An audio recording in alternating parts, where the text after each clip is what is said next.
नमस्कार मंडळी, मी शर्मिला शिरसाट. तर आज मी तुम्हाला छानपैकी असे खवा, काजू आणि आंबा मोदक दाखवणार आहे.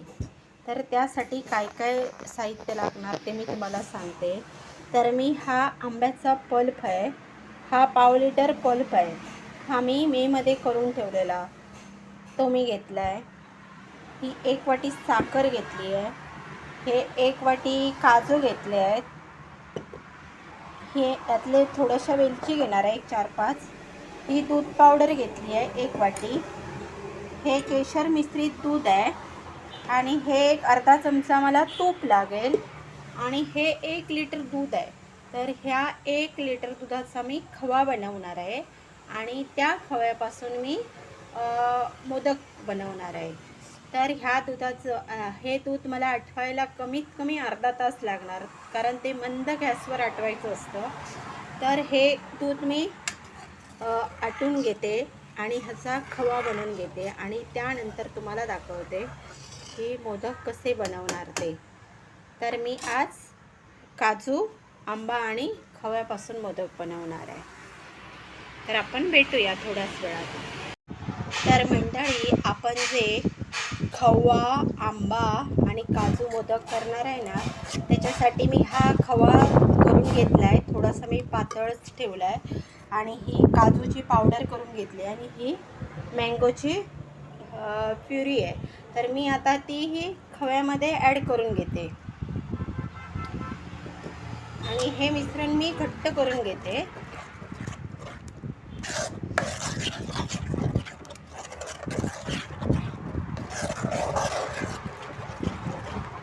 तर ह्याच्यामध्ये मी ही काजूची पूड घालणार आहे आणि हे मिश्रण मी आता एकजीव करून घेते. तर मी ह्या मिश्रणात ही मँगोची प्युरी आणि काजूची पावडर घातली आहे. तर ह्याच्यामध्ये मी ही वेलची मिश्रित जी साखर होती ती पण घालून घेते आहे.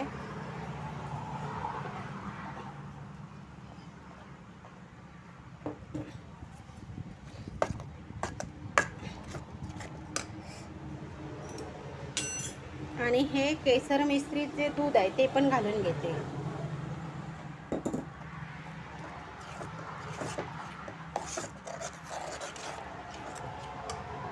तर ह्याच्यामध्ये मी आता ही दूध पावडर पण घालणार आहे. दूध पावडर पण घालून घेते.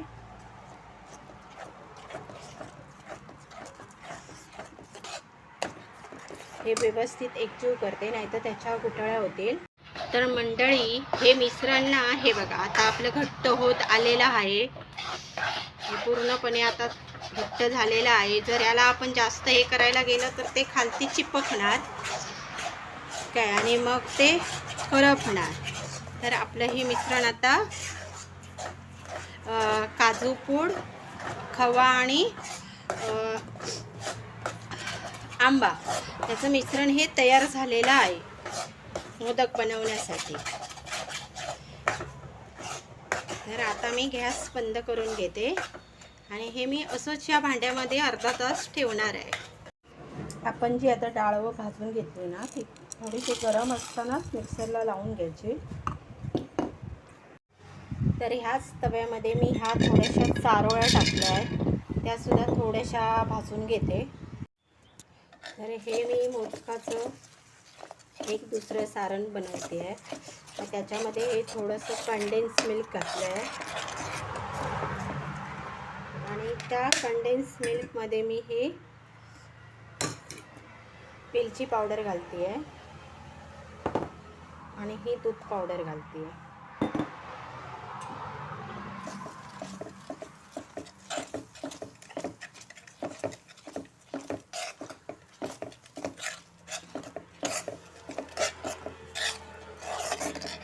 हे व्यवस्थित मी 1-2 मिनिटं एकजीव करून घेते. सारण सुद्धा तयार झालेलं आहे.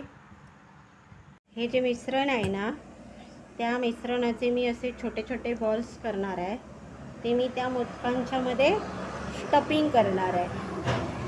हे फक्त कंडेन्स मिल्क, दूध पावडर आणि पिठी साखरचं मिश्रण आहे. तुम्ही याच्यात ड्रायफ्रूटसुद्धा ॲड करू शकता. तर मी असे छोटे छोटे बॉल्स करणार आहे आणि ते त्या मोदकाच्या फिलिंग्समध्ये भरणार आहे. आपलं मोदकाचं मिश्रण तयार झालेलं आहे आणि हे आतमध्ये भरायचं फिलिंग. तर आता मी मोदक ओळून घेते. असं हे भरून झालं की आपण ओपन करायचं की आपले हे मोदक असे तयार होतात. हे बघा, असा आपला मोदक तयार होतो. तर मी अशा प्रकारे हे सर्व मोदक बनवून घेते. तर अशा प्रकारे हे माझे मोदक तयार झालेले आहेत.